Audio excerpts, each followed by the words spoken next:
You and your mother are relegated to the 70-square-foot storage room. Can you believe that?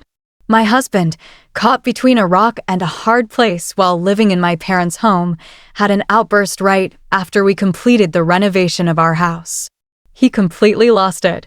He started yelling, threatening to kick both me and my mother out, saying he'd rather live with his own mother in the very house my parents had built, now remodeled to mirror our dream home.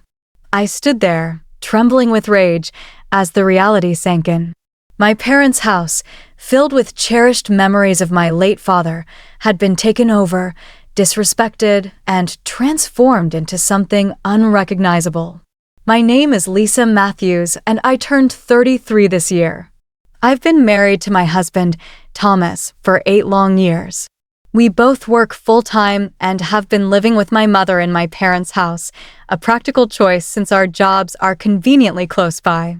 It was an unexpected twist of fate, a real curveball. My father passed away before I married Thomas, and I was reluctant to leave my mother alone in her grief. When I shared my concerns, Thomas proposed a solution that warmed my heart. "If you're worried about leaving your mom alone, let's all live together," he said. I was overjoyed, truly touched by his willingness to move into the home my father had built for us. Though the house was old, it was a treasure trove of memories for my mother and me, a place where my father's love still lingered in every corner. Thomas, however, is the youngest of 3 brothers, and his mother, my mother-in-law, seemed to have a clear favorite, her eldest son.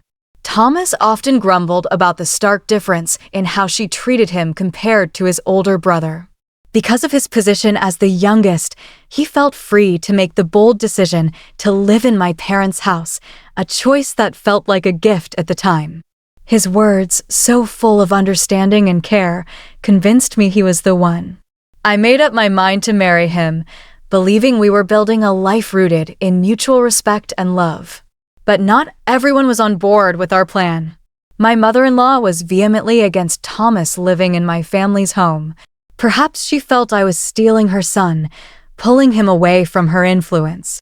Her eldest son and his wife lived in her family home, so moving in there wasn't an option for us, even if we had wanted to. As we saved for our own place, I persuaded my mother-in-law that starting our married life at my parents' house, rent-free, was the best choice for us. She reluctantly agreed, but her resentment simmered beneath the surface.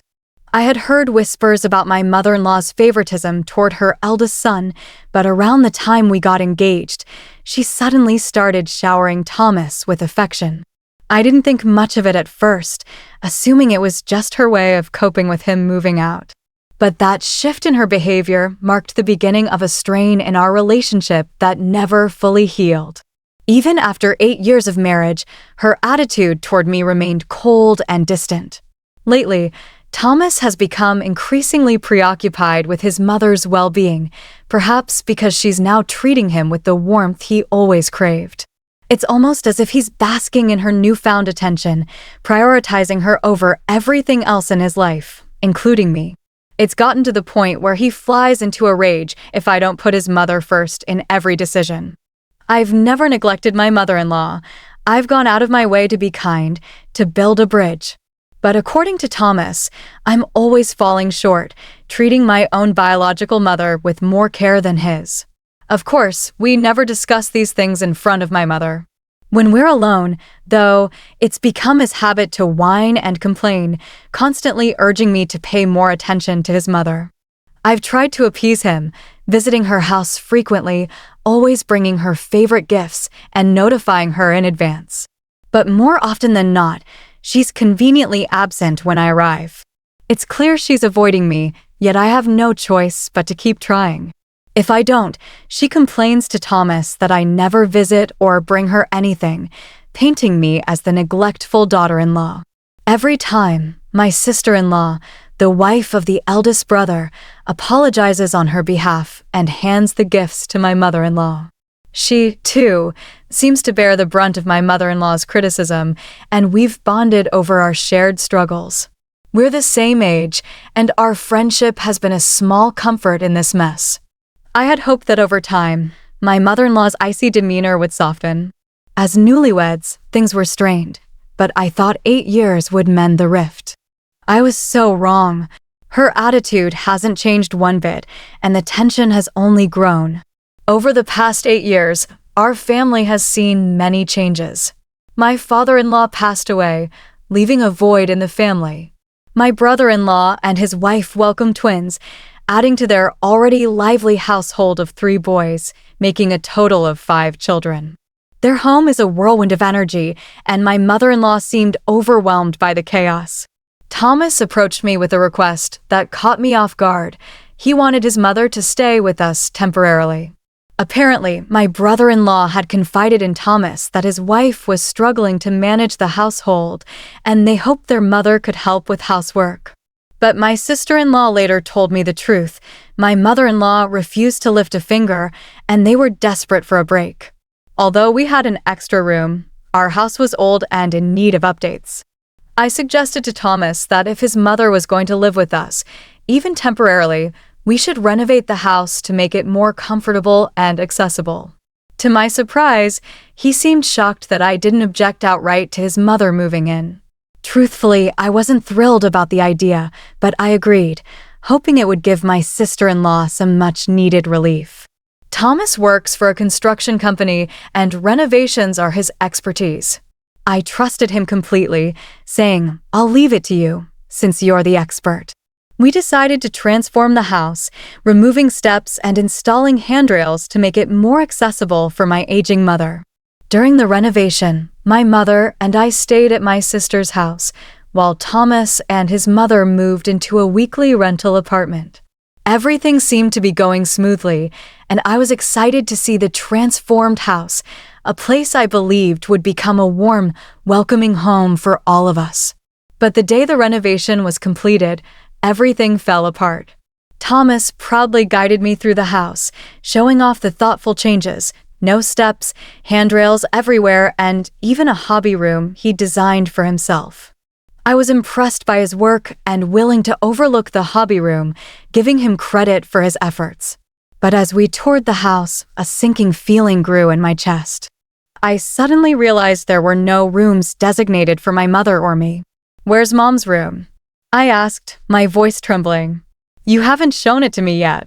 I didn't care as much about my own space, but the absence of a room for my mother was alarming. Thomas laughed, a cold, dismissive sound that sent chills down my spine. "I just showed you," he said, his tone mocking. "You and your mom get the 70-square-foot storage room." I couldn't believe my ears.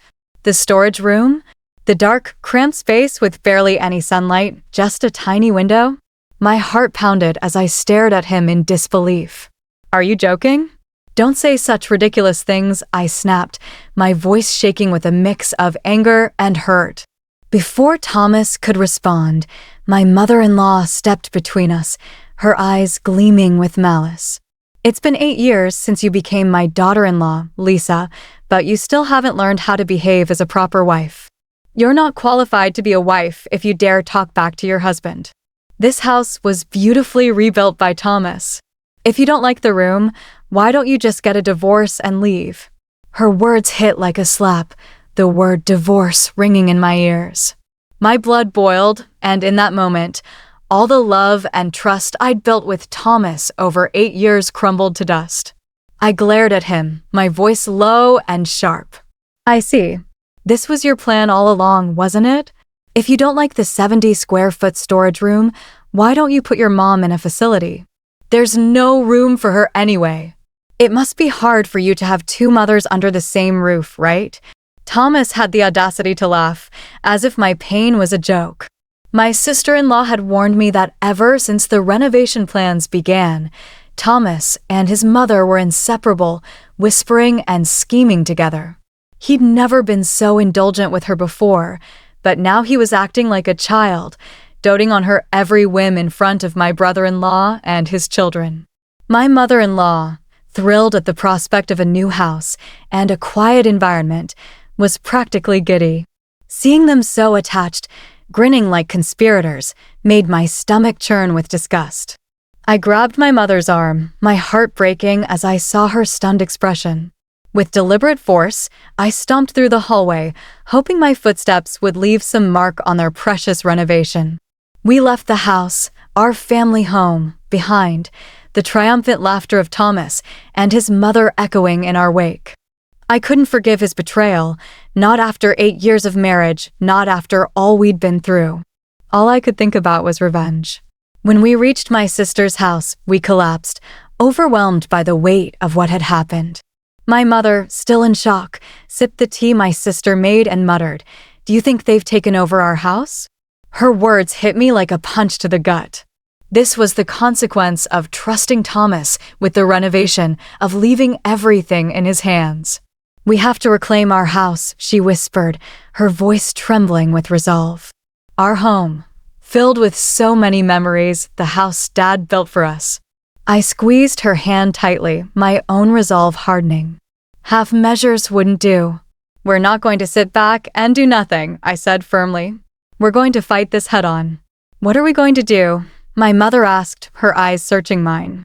"I have a plan," I replied, a spark of determination igniting within me. She looked surprised, but nodded in agreement. "If it's your idea, Lisa, I won't oppose it," she said. With those words, our counterattack against Thomas and his mother began.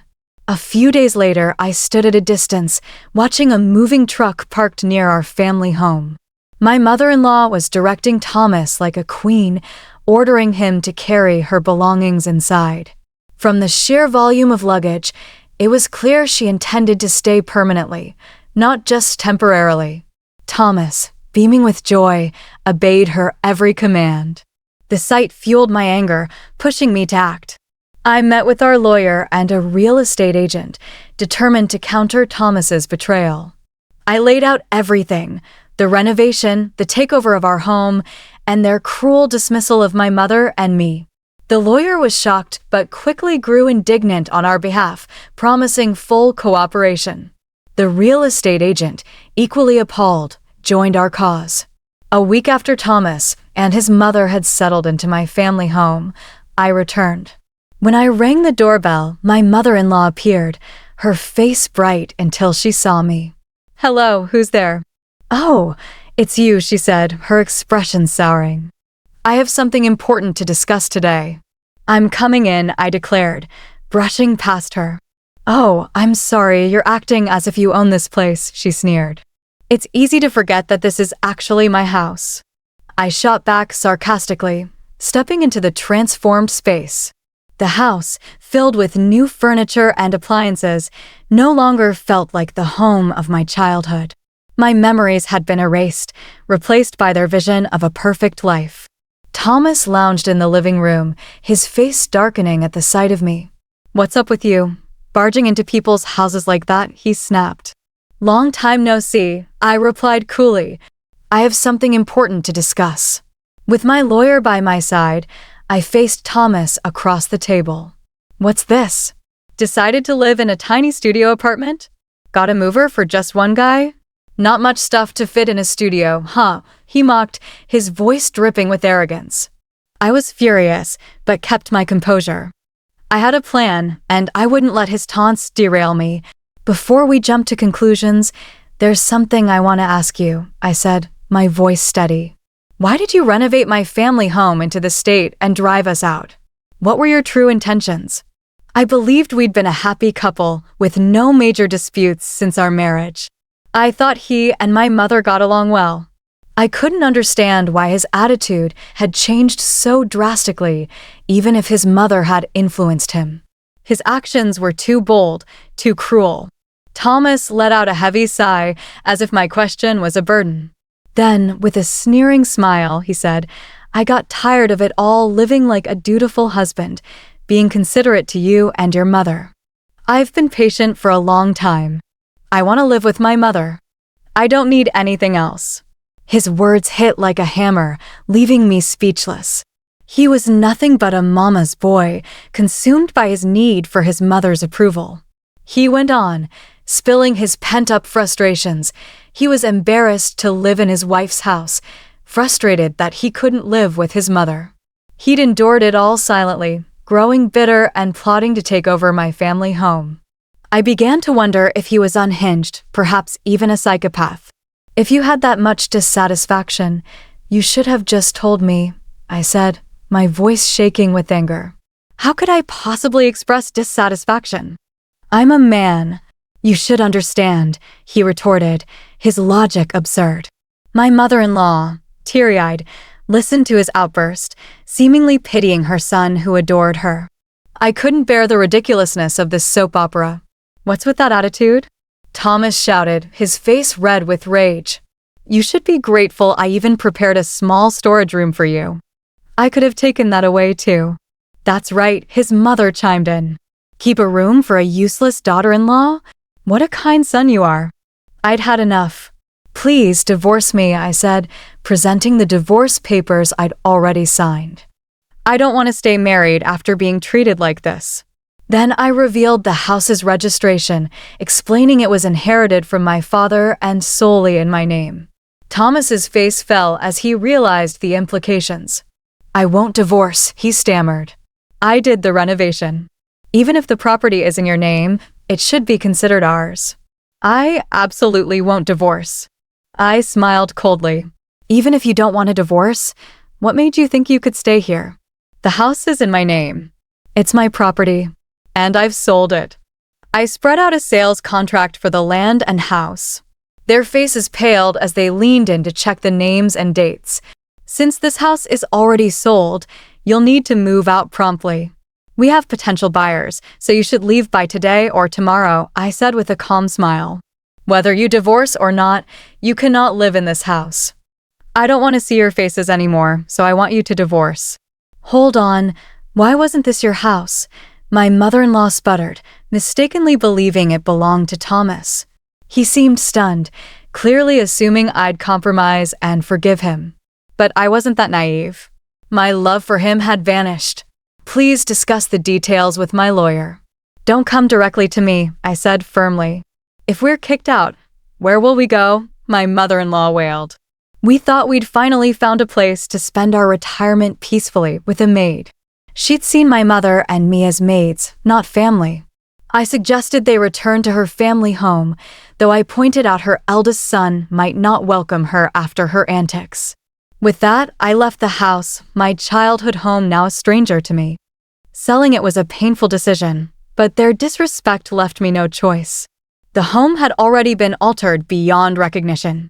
3 days later, Thomas and his mother vacated the property. I had it demolished and put the land up for sale. Standing before the empty plot, I felt a mix of emptiness, relief, and complex emotions. Thomas and his mother moved back to their family home, where they were treated as burdens by my brother-in-law and his wife. Thomas, initially resistant to divorce, finally signed the papers through my lawyer, reportedly in tears. He seemed to despair as his mother shifted her affection back to his older brother. They now lived together in a small apartment near their workplace, struggling with their new reality. Thomas contacts me weekly, begging for reconciliation, claiming life with his mother is unbearable. I ignore every message. He's a fool to think we could reconcile after everything. I've built a small, single-story house on a plot of land my father left me, where I live with my mother. It's cozy, filled with things we love. I'm still working with no financial worries, and my mother is slowly regaining her energy. My sister-in-law, despite our divorce, brings her children to play at our new home, treating us with the same warmth as always. I'm truly grateful for her. Our new life has just begun, and my mother and I laugh together, promising to embrace whatever comes next with joy. The honest truth? Even your father-in-law must have heard about your blunders, right? It's downright unbearable, sharing a meal with a poor woman who grew up in a single-mother household like you. It's preposterous. You come from a different world than us. Please, just leave and wait outside, understood? I politely said goodbye to the Johnson family and prepared to leave, my heart heavy with the sting of their words. My name is Mary Johnson, and I'm 24 years old. I work as a secretary to the CEO at Johnson Enterprises, a position I've held for about 2 years. I was invited to join the company by the CEO, Ronald Johnson, whom I met during college. We were in the same business class, seated side by side, and quickly became good friends. Ronald, now 30, had already graduated from a 4-year college when we met, but was back to deepen his business knowledge. His father is the chairman of the Johnson Group, and Ronald took over as president of Johnson Trading at a young age, earning his place as an elite leader. My family, on the other hand, couldn't be more different. We were poor, struggling to make ends meet. My father was a gambling addict, a hopeless casino fanatic whose debts led to my parents' divorce when I was in elementary school. My mother raised me single-handedly, pouring everything she had into giving me a chance at a better life. Determined to support her, I worked tirelessly at my studies, which led to Ronald inviting me to join his company. 2 years have passed since I became Ronald's secretary at Johnson Trading. I've earned certifications in secretarial and business document skills, working diligently to support him. By the way, Ronald isn't just my boss, he's also my husband. I was drawn to him during our university days, and we started dating after I joined the company. After a year of dating, we married. Ronald is a kind husband, never arrogant despite his position, always caring for me both at work and home. I feel immense happiness being by his side, believing it was fate that brought us together. Then came a day that shook me to my core. A transfer notice was announced at Johnson Trading, and I couldn't hide my shock at the name, Julia Johnson, appointed as vice president. I frowned, my stomach twisting. I couldn't believe someone I was so uncomfortable with was stepping into such a powerful role. Julia is the wife of Ronald's brother, Billy Johnson, and her promotion was due to her proven track record of reviving companies within the Johnson Group. Johnson Trading's performance had been declining year by year, hit hard by a recent epidemic that tanked sales in food and clothing. Ronald was desperate to turn things around, but despite his efforts, nothing worked. Hence, the competent Julia Johnson was brought in as vice president, my sister-in-law. Why do I feel uneasy about her? It goes back to a year ago at Ronald and my wedding reception. Julia was stunning, undeniably beautiful, but when I greeted her, she responded with a curt hi. I tried to start a conversation, asking, "Where are you from?" She clicked her tongue, snapping, "Do you not understand what I mean? I'm asking about your social status, not where you're from. Surely you're not just a commoner, are you?" I was stunned, unable to make sense of her hostility. "I am an ordinary citizen," I stammered, and she vanished without another word. I hadn't seen her since, but that encounter left a bitter taste. The day of the personnel change arrived, and Ronald and I went to the station to pick Julia up. I was nervous, unsure what to say after so long. "Julia, nice to meet you," I managed, but she only replied, "Oh, it's been a while," before climbing into the limousine Ronald had arranged. At the office, Ronald dropped a bombshell. He wanted me to be Julia's secretary. "Why me?" I asked, stunned. He explained that Julia had specifically requested me, and he couldn't refuse his brother's wife. Reluctantly, I agreed, hoping to keep the peace. The job was similar to my role as Ronald's secretary, managing schedules, assisting with tasks, answering calls, but working for my sister-in-law, an unknown entity, felt daunting. That afternoon, I entered Julia's office, determined to start on the right foot. "I'm so glad you're the vice president, Julia. I look forward to working with you," I said with a smile. Her response was cold. "I don't care about that. Just tell me tomorrow's schedule." I was taken aback, but apologized and reviewed her schedule from my notebook. Her arrogance stung, but I bit my tongue. She was a Johnson, after all, and I didn't want to cause trouble for Ronald. I resolved to do my job and endure. One evening, Ronald came home, noticing my pale expression. "What's wrong?" he asked. "I'm fine," I lied, unable to tell him about Julia's behavior. Then, I made a grave mistake. I accidentally swapped Ronald and Julia's schedules, relaying Ronald's meeting details to Julia. She called, furious, informing me the client had no record of her meeting. I realized my error too late. Julia returned to the office, livid. I apologized to the client, but they didn't forgive me. We lost a hard-won deal worth $200,000 because of you, she fumed. I had to endure unwanted advances from that lecherous company president to secure it, all for nothing. I apologized profusely, but she shouted, "Sorry isn't enough." Her face was red as a demon's, and I was at a loss for words. Ronald stepped in, trying to mediate. "It's true Mary made a mistake, but there's nothing we can do now. Be careful next time." Julia sneered. "She'll just make the same mistake again. This is why uneducated commoners are useless." Her words cut deep, questioning my education and worth. I wondered what she meant, but my mistake silenced me. Ronald intervened again, calling her comment an overstatement, but Julia just turned away with a dismissive humph. I left the office, retreating to the company cafe to reflect on my error. When Julia walked in, I rushed to her, apologizing sincerely. "I'm forgiving you this time because the president asked me to, but don't think there'll be a next time. I can fire a commoner like you anytime," she snapped. I understood my mistake, but her obsession with my commoner status baffled me. "Is being a commoner relevant here?" I asked, unable to hold back. "If you had a proper education, you wouldn't have made such a mistake," she retorted, walking away.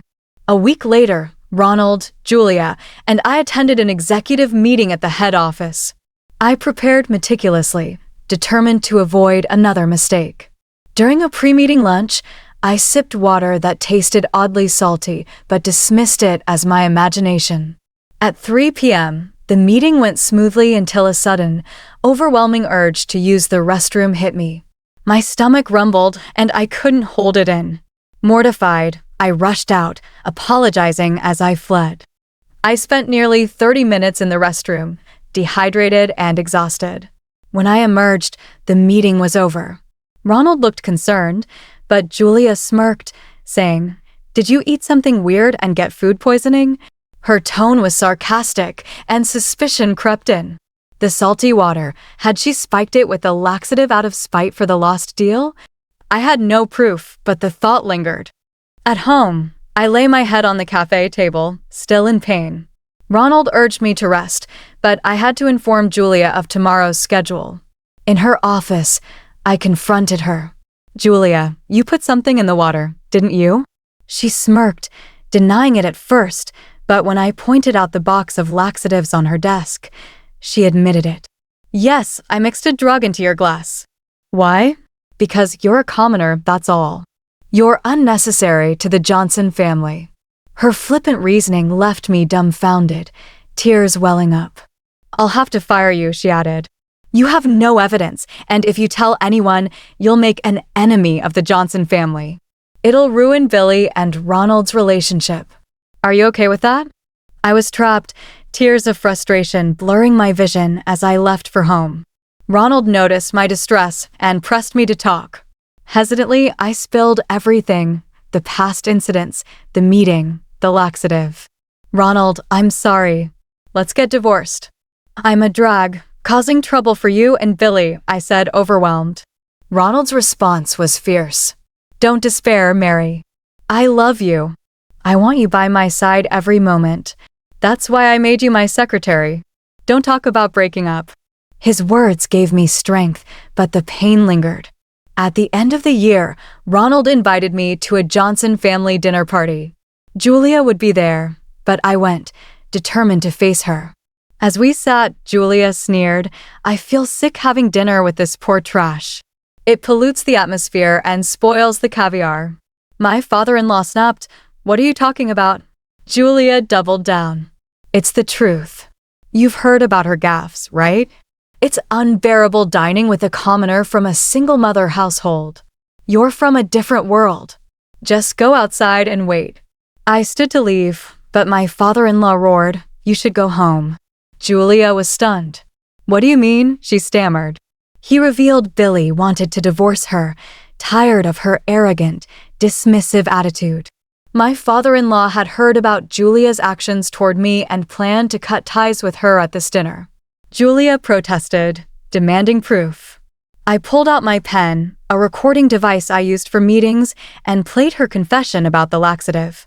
Her face paled. Ronald then played a recording of Julia's monologue, revealing her plan to marry Billy to expand her family's Lee group, a rival to the Johnson group, and her obsession with strip clubs. Billy, enraged, confirmed his intent to divorce her. My mother-in-law, also raised in a single-parent household, condemned Julia's prejudice. "You called Mary a commoner, but you're the one who doesn't understand the human heart. You're not needed here," she said. Julia, humiliated, stormed out, vowing the Lee group would retaliate. 2 weeks later, the Lee group's chairman called to apologize for Julia's actions, admitting her schemes were delusional. Julia was forced to work as a restaurant server to learn humility, a far cry from her vice president days. I stayed with the Johnson family, supported by their warmth. My heart felt lighter knowing I was valued and protected. My name is Emily, and I'm 29 years old. I've been married for 2 years and recently became a full-time homemaker after giving birth to my son. Despite the challenges of postpartum life, my son's angelic smile and adorable eyes melt away my fatigue. I'm head over heels as a proud mother, certain he'll grow up to be a handsome boy. But amidst this joy, there's a shadow, my mother-in-law, who visits almost daily. Her home is a 30-minute walk away, and she claims she's here to support me postpartum, filling in for my busy husband and faraway parents. But instead of helping, she lounges on the sofa, watching Korean soap opera DVDs she brings, expecting me to serve her tea and fetch tissues. She's more of a burden than a help. I've tried telling her I'm fine and she can go home, but it backfires. My husband, a real mama's boy, gets an earful from her and snaps at me later, even when our son is crying. I wish I could go back and warn my past self about his blind devotion to his mother. He insists I cook her recipes and even dress like her, worshiping her like a goddess. I've pleaded with him, we don't need your mom's help. If you could just pitch in a little, it would mean so much. But he brushes me off, saying I work all day and I'm exhausted. Besides, the baby's happier with you. His eyes are glued to his phone or TV, showing no interest in our son or my exhaustion. I glare at him, bloodshot eyes burning from sleepless nights, but he warns me not to complain to his father, who's busy and won't tolerate drama. My father-in-law, nearing retirement, treats me like a daughter, and I wish he could intervene. One day, my mother-in-law's voice jolted me back to reality. "Emily, the baby's fussing. Hurry up and soothe him." "The drama's at its best part," she called, eyes fixed on the TV. I abandoned the laundry to tend to my son, sticking my tongue out at her in my mind. Her presence, doing nothing but lounging, is a major source of stress. At 5 p.m., she announced I should get going, fixed her makeup at my dressing table, and left for her dance class, bragging about her youthful looks and past as a model.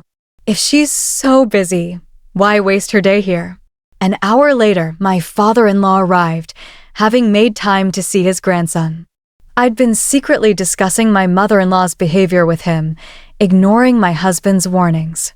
He chuckled at my sleeping son, but sighed at the mess in the house, realizing his wife wasn't helping. "It's not your fault," I said as he apologized. "My wife said she'd support you, Emily, but this is unacceptable. I'll ensure she stops coming from tomorrow. If you need anything, let me know," he promised. His kindness brought tears to my eyes, a rare touch of compassion. 3 months later, my mother-in-law stopped visiting, thanks to my father-in-law. My mood brightened, and my son began holding up his hand, bringing me joy. But one day, while cleaning my husband's room, I found a bank book under the bed, not his, but our son's, set up with generous gifts from our parents for his future. To my horror, all the money was withdrawn. I checked my husband's bank book and found his recent bonus gone, too. When he came home, I confronted him. He admitted to giving the money to his mother, claiming she was struggling. "You dipped into our child's savings without telling me?" I shouted. He thumped his desk, saying, "It's my hard-earned money. If you have complaints, maybe we should divorce." He presented signed divorce papers, taunting, "You wouldn't survive financially with a newborn." I realized he'd never held our son. Exhausted, I sank to the floor, tears streaming as my son giggled innocently. The next day, I submitted the divorce papers, left a note demanding alimony and reimbursement, and took my son to my parents' fruit farm in Michigan. They welcomed us, enraged by my husband and his mother's actions.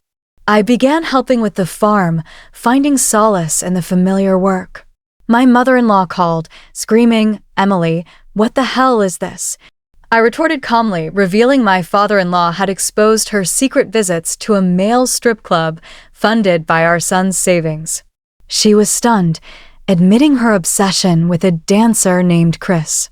"You lied to your son for money to lavish on entertainers," I said, ending the call.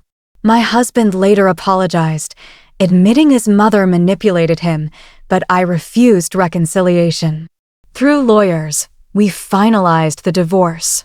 My father-in-law revealed my mother-in-law's debts, leading to her eviction. She and my ex-husband now live in poverty, struggling to repay debts. I'm raising my son with my parents, determined to give him a life free from their influence, surrounded by love and hard work. You're not getting any of tonight's pot roast. Here, eat this instead. Take this leftover soup and salad from 2 days ago. It might have gone bad, but you can handle it, right? Don't be wasteful, eat up. I don't want to waste good meat on you. My mother-in-law's nastiness cuts deep, her words dripping with disdain. I can't eat this, I protest, but she snaps, "Leftovers are perfect for you. Stop complaining and eat." Her venom gets under my skin, making my blood boil. My name is Mary, and I'm 27, juggling work and home responsibilities. I got married a year ago, and we're living with my husband's family, a decision I never wanted. As the eldest son, my husband felt obligated to stay, despite my objections. It's ridiculous in this day and age, but he and his mother cling to old-fashioned values. My father-in-law passed away, and my brother-in-law is single, working overseas, leaving us stuck here. My husband, once kind, now mirrors his mother's cruelty, yelling and acting superior. "Why is my shirt so wrinkled?" he shouts. "Can't you even iron properly? What a useless wife." I insist I ironed it, but he sneers, "Your properly isn't proper at all. Your face is as wrinkled as this shirt and you're annoying. You look older than you are, it's a turnoff." Before we married, he called me adorable, treating me like a princess. Now he insults my appearance and laughs, leaving me feeling deceived. Our marriage is new, but I'm already dreading the future, the word divorce flickering in my mind. Exhausted from work and housework, I collapse daily, while my mother-in-law watches TV, leaving snack crumbs for me to clean. One day, she proposed a New Year's spa resort trip. "That sounds great," my husband exclaimed, booking it eagerly. I wasn't thrilled about going with them, but was excited about the famous resort. Then she added, "We only have a small car, so can we borrow your family's minivan?" I called my father, who agreed to lend it. I worked tirelessly to prepare for the trip, while my mother-in-law lounged like a statue. On New Year's morning, I overslept, waking to find my husband and mother-in-law gone. A text from her read, "We're going to have fun. We never booked a place for you. You can spend a lonely New Year. It's okay if the bride doesn't come." They'd stopped my alarm and plied me with alcohol the night before to ensure I'd miss the trip. Furious and heartbroken, I ordered pizza and spent the day alone. When they returned, smiling smugly, my mother-in-law handed me a stone as a souvenir, saying, "It suits you perfectly." Her spite was unbearable. I returned the minivan to my parents, explaining I was left behind. My father, enraged, drove us back to my in-laws' house. My mother-in-law lied, claiming I had a fever and chose to stay.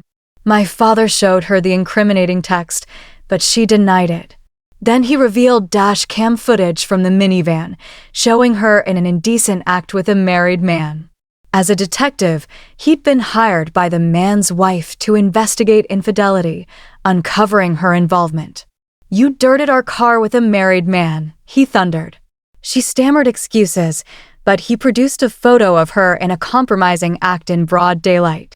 She collapsed, sobbing, as I proposed divorce to my husband. He admitted he'd been fired for theft, yet still went on the trip. I left my wedding ring and walked out. My ex-husband and his mother now struggle financially, she having spent my father-in-law's money on her lover's compensation. I'm living alone, enjoying my work, grateful I didn't have a child with him.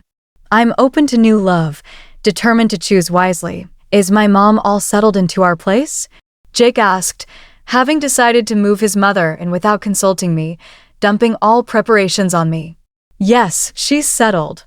I've just finished sending my stuff back to my parents' place, I replied. What? He gasped, stunned. You can't live on your own, Ashley. All you do is stare at your phone or computer. You can't manage without me, he sneered.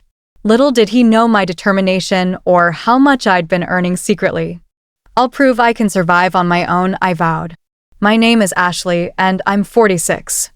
I've been married to Jake, an elite banker, for 20 years.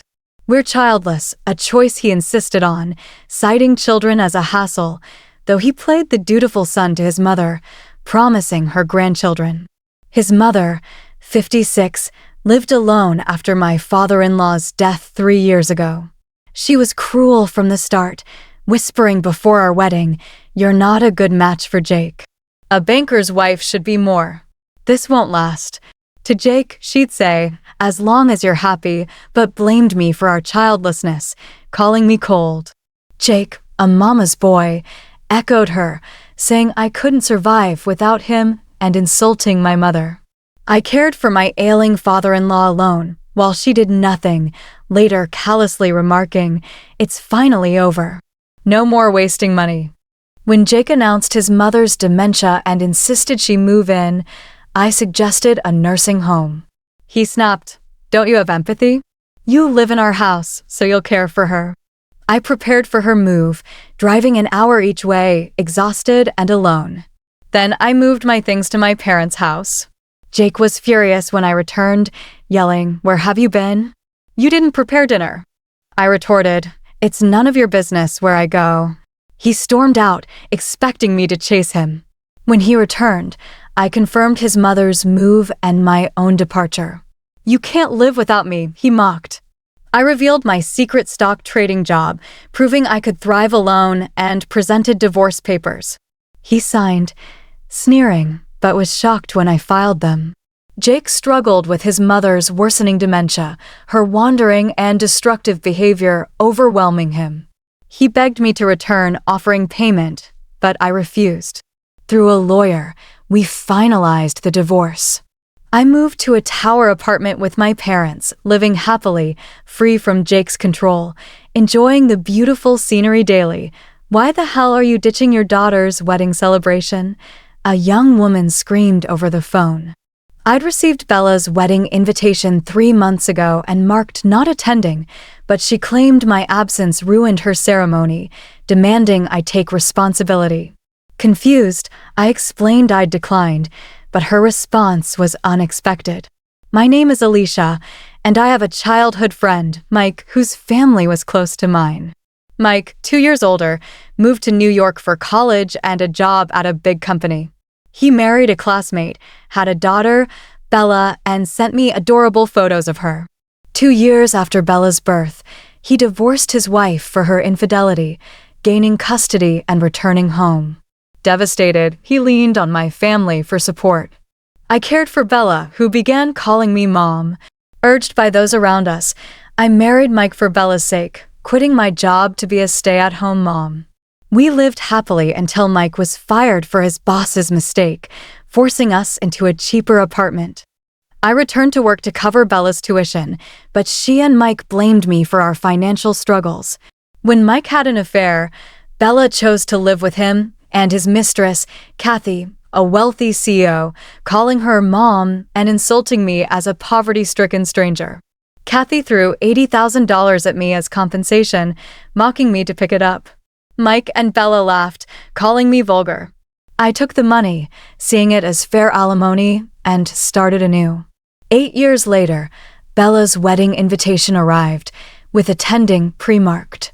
I declined, but she called, furious, demanding money for her divorce alimony. I refused, reminding her of Kathy. Bella revealed Kathy's company faltered after mine surpassed it, leading to her lashing out at Mike and Bella. They tried to reconnect with me, but I blocked their calls. One day, they ambushed me at work, but my colleagues and a security guard intervened. Kathy went bankrupt, Mike and Bella moved away after being disowned, and I live peacefully, devoted to my thriving career. My name is Erica, and I'm an architect at a major home builder. Driven to fulfill my father's dream of starting his ideal company after his tragic death when I was in middle school. Married to Philip, I chose not to have children to focus on my career, a condition he accepted. One day, I invited my junior colleague, Darcy, to a home party. Exhausted from a big project, I fell asleep, leaving them drinking. Months later, I invited her again, but she declined, citing health issues. Soon after, I found them at home, confessing their affair and Darcy's pregnancy with Philip's child. "Can we break up?" Philip asked. Calmly, I agreed to divorce, asking Darcy to quit her job, unable to mentor her under the circumstances. After the divorce, they married, and I focused on my goals. A college senior, Andrew, invited me to dinner, later proposing we start a company together. I grew to love him, and we began a relationship, planning marriage and a business. We built a home with an office, resigned from our jobs, and started our company, which thrived. I decided I wanted a child with Andrew, a new feeling. When Philip and Darcy visited, jobless and struggling, Andrew defended me, highlighting our happiness. A year later, we welcomed a baby, and I'm truly happy, believing my father would be proud. Please feel free to comment below if you liked this. Remember to like and subscribers for more.